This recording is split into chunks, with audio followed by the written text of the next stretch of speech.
में जो है वीडियो में देख लिया था पूरा का पूरा अफ्रीका के कॉन्स्टिट्यूशन के बारे में कि अफ्रीका में क्या क्या था, अपार्थाइड की क्या कंडीशन थी वहाँ पे, किस तरीके से वहाँ का कॉन्स्टिट्यूशन बनाया गया।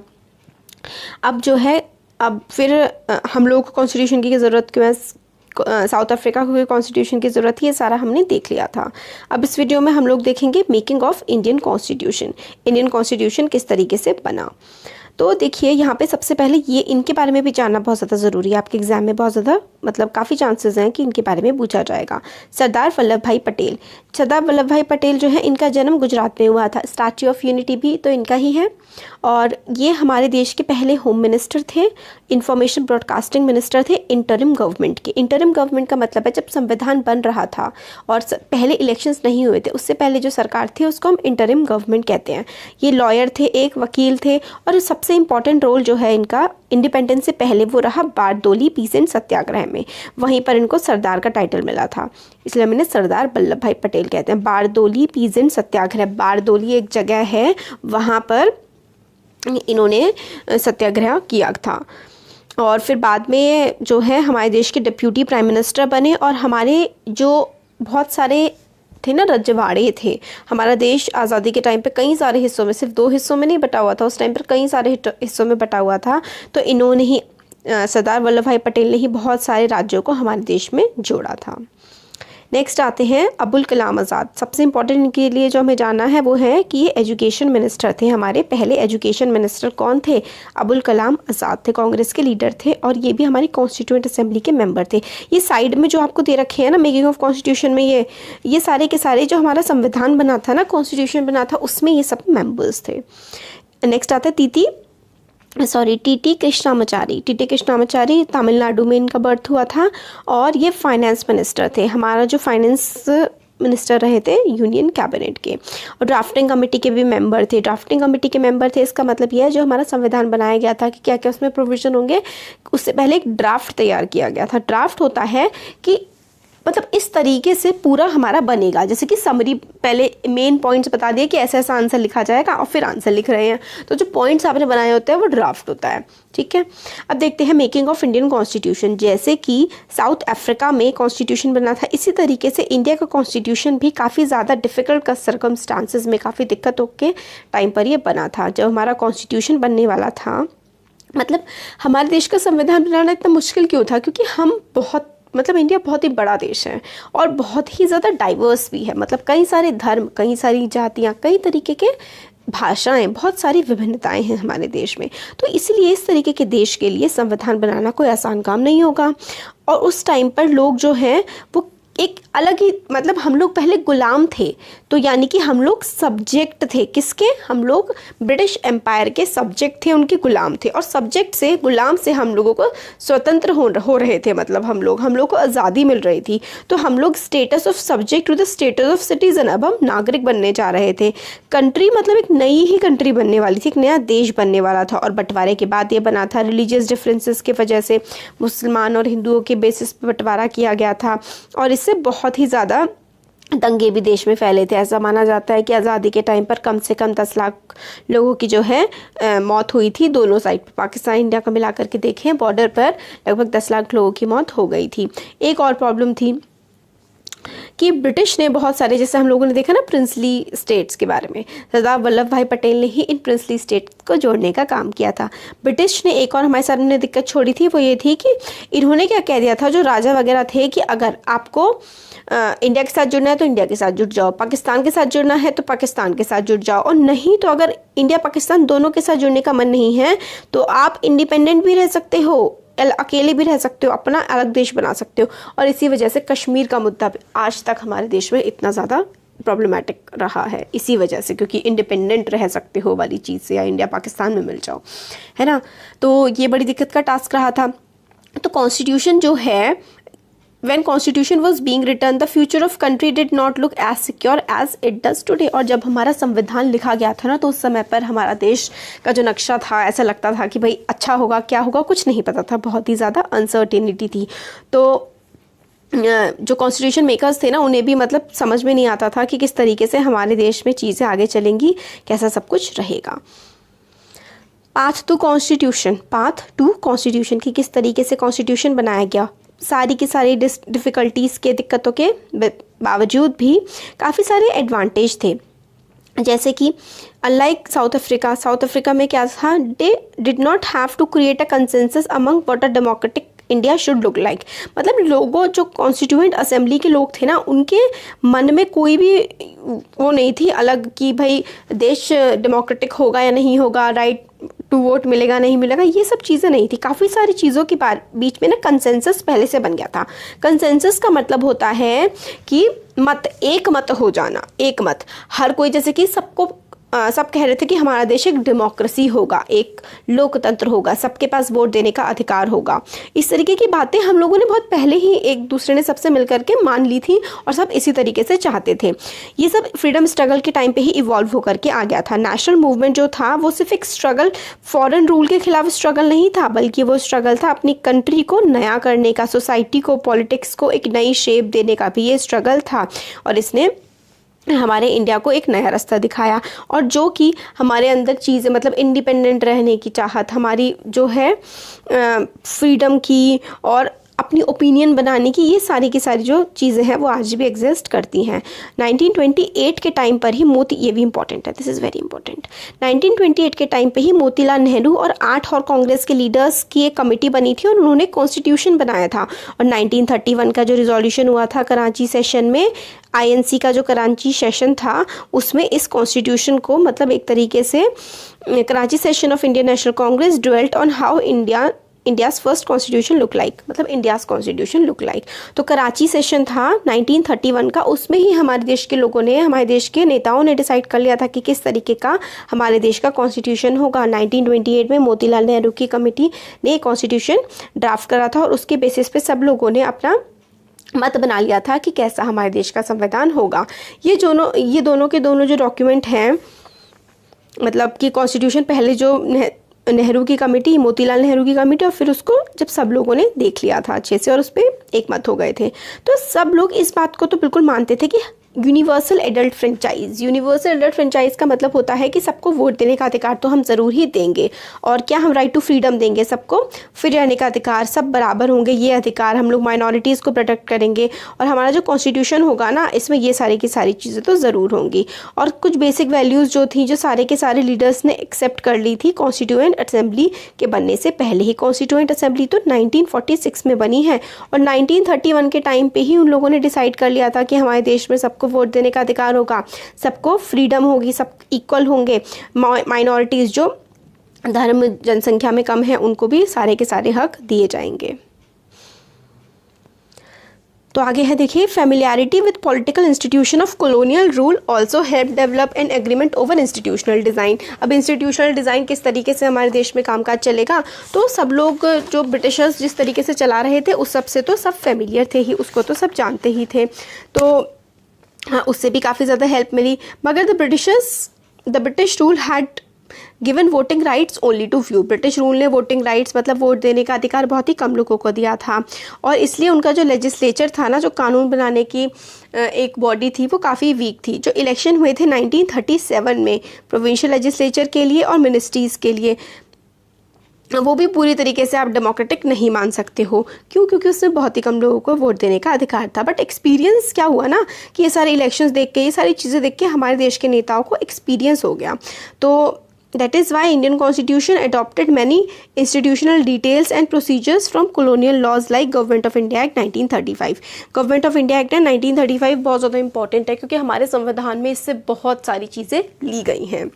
इंपॉर्टेंट है काफ़ी सारे, कई सालों तक सोच विचार चला, फिर उसके बाद मतलब एक ढांचा सा तैयार किया गया कॉन्स्टिट्यूशन का। हमारे लीडर्स के पास पूरे के पूरे लोगों का कॉन्फिडेंस था, क्योंकि जो ये लीडर्स थे जिन्होंने संविधान बनाया था, यही तो हमारे स्वतंत्रता के सेनानी भी थे। स्वतंत्रता में भी इन्हीं लोग लीडरशिप में लोग काम कर रहे थे, तो इन सब पे पूरे देश के लोगों को भरोसा था। काफ़ी सारे लीडर्स जो हैं, वो फ्रांस का जो आइडिया था ना, फ्रेंच रिवॉल्यूशन के बारे में आपने हिस्ट्री में पढ़ा है चैप्टर 1 में, तो काफ़ी सारे लीडर्स को इंस्पायर्ड थे ये जो फ्रांस का ना आइडियल्स थे, revolution of practice of parliamentary democracy in Britain.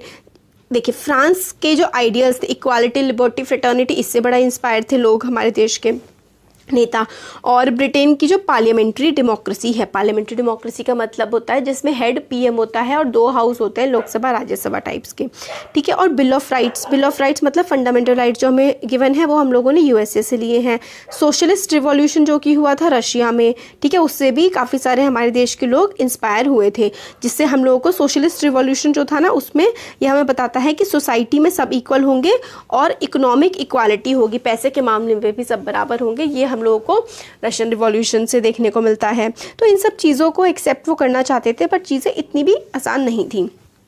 But ये सारे की सारी चीज़ें दिमाग में रख करके ही हमारा संविधान बनाया गया। अब कॉन्स्टिट्यूएंट असेंबली, भाई who then were the makers of Indian constitution, कौन लोग थे जिन्होंने इंडिया का संविधान बनाया था। आप लोगों को ब्रीफ स्केच मिलेगा कि किस किस लोगों का इंपॉर्टेंट रोल था। जैसे कि राजेंद्र प्रसाद, डॉक्टर राजेंद्र प्रसाद जो हैं ये 3 बार चंपारण सत्याग्रह में डॉक्टर राजेंद्र प्रसाद का बहुत इंपॉर्टेंट रोल था। फिर 3 बार जो हैं ये प्रेसिडेंट रहे थे कांग्रेस के और फर्स्ट प्रेसिडेंट थे हमारे इंडिया के। तो कांग्रेस का क्या होता था ना, आपने क्लास में पढ़ाई होगा कि कांग्रेस काफ़ी सारे आंदोलन करती थी, मीटिंग करती थी, तो जब वो मीटिंग किया करती थी तो एक प्रेसिडेंट चुना करती थी। तो उसके 3 बार राजेंद्र प्रसाद प्रेसिडेंट रहे हैं। और इंडिपेंडेंट इंडिया जब हमारा देश आज़ाद हो गया उसके बाद भी सबसे पहले जो प्रेसिडेंट हैं वो राजेंद्र प्रसाद ही रहे थे।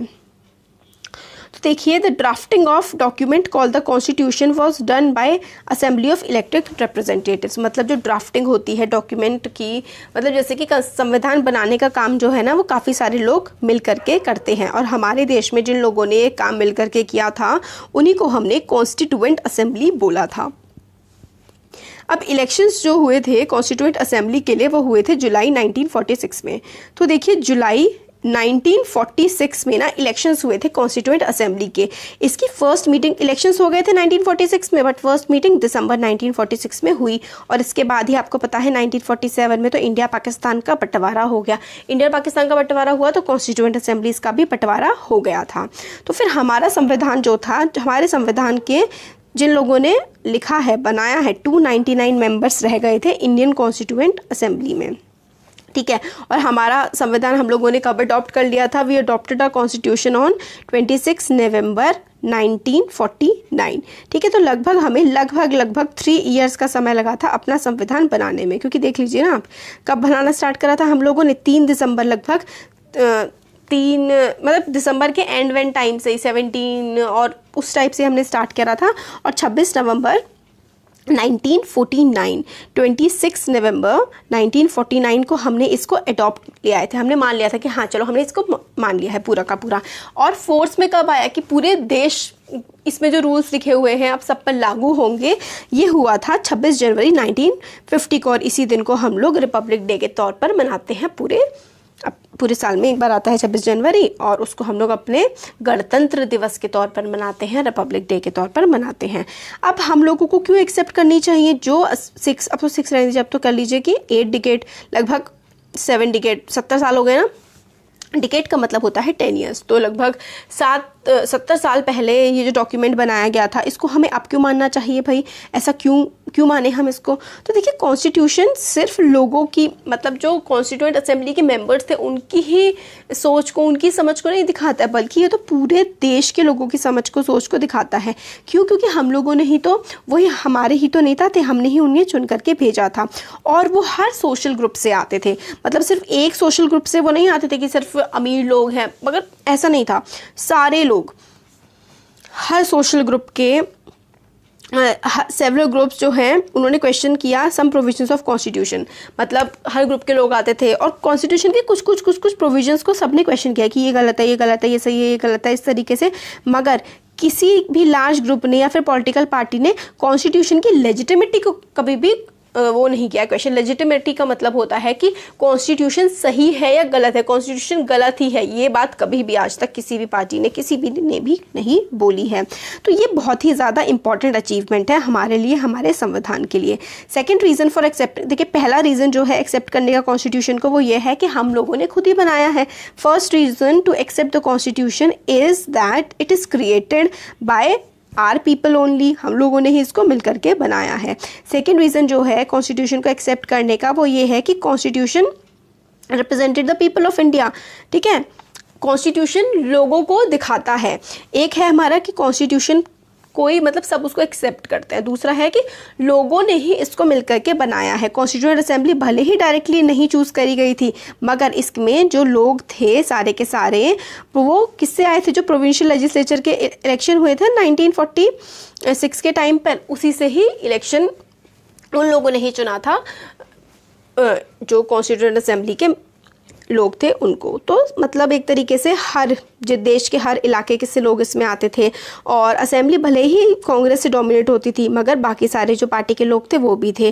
कांग्रेस में खुद ही भाई इतने सारे ग्रुप्स और ओपिनियंस थे, कुछ लोग अलग अलग धर्म के लोग थे, मतलब हर धर्म के लोग हमारी कॉन्स्टिट्यूएंट असेंबली में थे, और हर धर्म के लोग आदमियों के साथ उस धर्म की औरतें भी थी, अनटचेबल्स भी थे, सवर्ण भी थे, और हर अलग अलग धर्म के क्रिश्चियन, मुसलमान और पार्स, मतलब हर धर्म का हर एक तबके का इंसान हमारे संविधान निर्माताओं में से एक था। ठीक है, तो काफ़ी सारे मेंबर्स जो थे वो कॉन्स्टिट्यूएंट असेंबली में कांग्रेस के थे, बट काफ़ी सारे अलग अलग भाषा बोलने वाले, अलग अलग ग्रुप से, अलग अलग कास्ट, क्लास, रिलीजन, ऑक्यूपेशन अलग अलग से वो बिलोंग करते थे।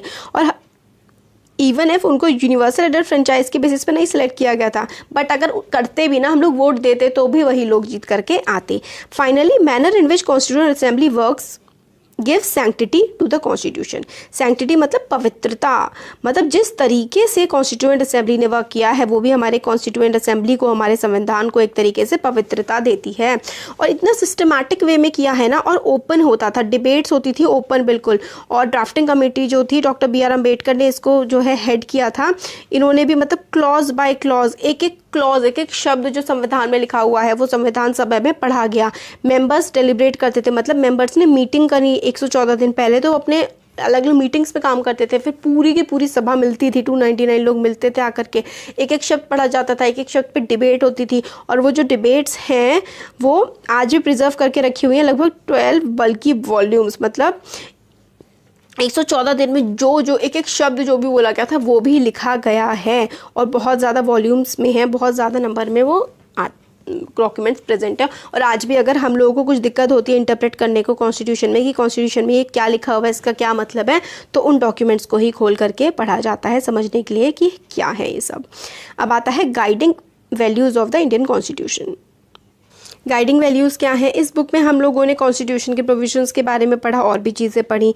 अब हम लोग at this stage let us begin by understanding the overall philosophy of what our constitution is all about. हमारा कॉन्स्टिट्यूशन पूरी तरीके से किस बारे में है, अब हम ये पढ़ेंगे। हम लोग ये समझ सकते हैं इसको मतलब पढ़ करके कि क्या क्या मेजर जो लीडर्स थे, the views of some of our major leaders on our constitution, मतलब जो इंपॉर्टेंट लीडर्स थे काफ़ी सारे, उनके बारे में हम पढ़ सकते हैं। जिसकी बलदेव सिंह हैं, बलदेव सिंह डिफेंस मिनिस्टर रहे हैं यूनियन कैबिनेट के, और इन्होंने लीडर थे किसके, अकाली दल के पंजाब में।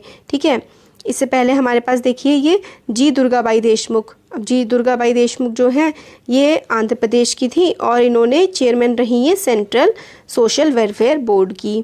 और यहाँ पे हमारे रह गए थे हमने, हाँ, श्यामा प्रसाद मुखर्जी, HC मुखर्जी है ना, जो HC मुखर्जी हैं आज की जो वो है ना बीजेपी, उसके ही उसका पहले का था हमारा, अच्छा ये तो HC मुखर्जी हैं, तो श्यामा प्रसाद मुखर्जी के बारे में भी आगे आएगा। ये इनका बंगाल में जन्म हुआ था, और ये कांग्रेस के लीडर थे, और बाद में गवर्नर बन गए थे वेस्ट बंगाल के। फिर आते हैं जयपाल सिंह, ये जो फर्स्ट कैप्टन थे, जो फर्स्ट हॉकी की टीम थी ना उसके ये कैप्टन थे, और इन्होंने अपनी झारखंड पार्टी बनाई थी। ये भी मेंबर थे कॉन्स्टिट्यूएंट असेंबली के। राजेंद्र प्रसाद के बारे में तो हमने देख लिया था कि सत्याग्रह से रिलेटेड, चंपारण सत्याग्रह से रिलेटेड थे, और हमारे first president of independent India ये थे। अब गाइडिंग वैल्यूज़ क्या हैं? हमारी गाइडिंग वैल्यूज़ जो हैं वो यही है कि हमारा कॉन्स्टिट्यूशन क्या क्या हमसे कहता है, क्या क्या हमारे संविधान में लिखा हुआ है, जिसको देख करके हम लोगों को उसका अनुसरण करना चाहिए, उसी को देख करके चीज़ें आगे हमें बढ़ानी चाहिए। तो यहाँ पर इतना कुछ भी, ये वाला जो पार्ट है इसमें कुछ इतना इंपॉर्टेंट नहीं है। ड्रीम एंड प्रॉमिस, ड्रीम क्या है हमारे संविधान का, और हमारा प्रॉमिस क्या है। आप लोगों ने इतने सारे, मैंने आपको बताया जो स्केचेस के बारे में, कई सारे लोगों के बारे में बताया, बट आपने देखा कि गांधी जी इसमें नहीं थे। महात्मा गांधी कॉन्स्टिट्यूएंट असेंबली के मेंबर नहीं थे, मगर फिर भी उनके जैसे विचारधारा रखने वाले या फिर उनकी विचारधारा बिल्कुल फॉलो करने वाले काफ़ी सारे लोग हमारे संविधान सभा में मौजूद थे। उनके एक मैगजीन चलाते थे Gandhi ji, this is very important. Gandhi ji एक मैगजीन चलाते थे, यंग इंडिया। 1931 में उन्होंने काफ़ी कुछ लिखा, जैसे कि ये ये उन्होंने लिखा कि अगर कोई भी मैं ऐसी बता देती हूँ, अगर हमारे देश में हाई क्लास लो क्लास का डिफरेंस बना रहेगा, गरीब लोगों के पास आवाज़ नहीं होगी और कम्युनिटी में अनटचेबिलिटी रहेगी और लोग शांति से नहीं रहेंगे, तब तक मैं मानता हूँ कि इस देश में जो है पूरी तरीके से देश के नैतिक मूल्य, जो हमारे संविधान की चीज़ें होंगी या फिर देश में जो आइडियल्स हम चाहते हैं वो पूरे नहीं हो पाएंगे। अगर कोई भी इंसान खुश नहीं है, मतलब कि अनटचेबिलिटी है देश में, लोग शराब पी रहे हैं और विमेन और मैन के पास बराबर राइट्स नहीं हैं, तो हमारे देश एक आप सक्सेसफुल नहीं उसको मान सकते हैं। तो ड्रीम जो था ना वो ये था, जैसे गांधी जी का ड्रीम था इनइक्वालिटी को मिटाने का, इसी तरीके से डॉक्टर अंबेडकर का भी यही था इनइक्वालिटी को मिटाने का। उन्होंने कॉन्स्टिट्यूशन असेंबली के वो तो हेड थे, कॉन्स्टिट्यूशन असेंबली के नहीं, ड्राफ्टिंग कमेटी के हेड थे डॉक्टर BR अम्बेडकर। तो इन्होंने काफ़ी इम्पोर्टेंट रोल प्ले किया है हमारे कॉन्स्टिट्यूशन को बनाने में भी, बट ये गांधी जी के काफ़ी ज़्यादा खिलाफ थे। और तो ये जब उन्होंने संविधान पूरा बना लिया था, उसके बाद ये 26 जनवरी 1950 को बोलते हैं कि जो हम लोग एक मतलब बहुत ही बुरे फेज से निकल के आए हैं, गुलामी से निकल के आए हैं, बट हमारी जो अब आगे की जो आज़ादी है ये कॉन्ट्रडिक्शन से भरी हुई है। मतलब क्या है कि एक तरफ हम लोग इक्वालिटी, पॉलिटिकल इक्वालिटी की बात करते हैं और दूसरी तरफ सोशल और इकोनॉमिक इक्वालिटी जो है हमारे देश में वो नहीं है। हमारा सोशल इकोनॉमिक स्ट्रक्चर जो है बिल्कुल अलग है। तो ये बिल्कुल ही कॉन्ट्रडिक्शन वाली बात हो जाएगी। और जब तक ये चलता रहेगा कि हर किसी को, मतलब हमने 1 पर्सन तो हमने दे दिया, बट 1 पर्सन 1 वैल्यू अगर हम नहीं करेंगे, हर इंसान की बिल्कुल बराबर वैल्यू नहीं होगी, तब तक हम लोग जो हमारी पॉलिटिकल डेमोक्रेसी हमने अचीव करी है उसको हम लोग पूरी तरीके से सक्सेसफुली नहीं मना पाएंगे। ये हैं श्यामा प्रसाद मुखर्जी, बीजेपी के फाउंडर। पहले जनसंघ थी बीजेपी का नाम ना, बीजेपी के फाउंडर हैं ये, और हिंदू महासभा के भी काफ़ी एक्टिव मेंबर थे। इनका बर्थ हुआ था वेस्ट बंगाल में। अब ये है भीमराव जी अम्बेडकर। इसमें आपको बहुत इंपॉर्टेंट चीज़ है कि महाराष्ट्र में मध्य प्रदेश में इनका जन्म हुआ था। चेयरमैन थे ड्राफ्टिंग कमेटी के और रिवॉल्यूशनरी थिंकर थे। कास्ट के खिलाफ काफ़ी बोलते थे, काफ़ी काम किया इन्होंने। फर्स्ट कैबिनेट के पहले लॉ मिनिस्टर थे हमारे देश के, और founder of Republican party, very important, Republican party के फाउंडर थे। चीज़ बहुत इंपॉर्टेंट है। अब कन्हैया लाल मानिकलाल मुंशी जो थे, इन्होंने कौन सी पार्टी बनाई थी? स्वतंत्र पार्टी। इंपॉर्टेंट, स्वतंत्र पार्टी किसने बनाई है? गलत लिख दिया मैंने कन्हैया लाल मानिकलाल मुंशी ने स्वतंत्र पार्टी बनाई है। तो ये हमारा इसमें आ गया। ट्रेस विद डेस्टिनी आप लोग पढ़ के देखेंगे, आपको बहुत अच्छा लगेगा, ये पढ़िएगा। तो इतना मतलब आपके चैप्टर के लिए इंपॉर्टेंट नहीं है, इसलिए मैं नहीं ले रही हूँ अभी इसको। अगर आप कहेंगे तो मैं आगे की वीडियोस में बना दूंगी। जवाहरलाल नेहरू जो है हमारे देश के पहले प्राइम मिनिस्टर थे, कांग्रेस के मेंबर थे। और सरोजिनी नायडू जो है पहली गवर्नर थी उत्तर प्रदेश की। और सोमनाथ लाहिरी जो है वेस्ट बंगाल लेजिस्लेटिव असेंबली के मेंबर थे, वेस्ट बंगाल में इनका जन्म हुआ था।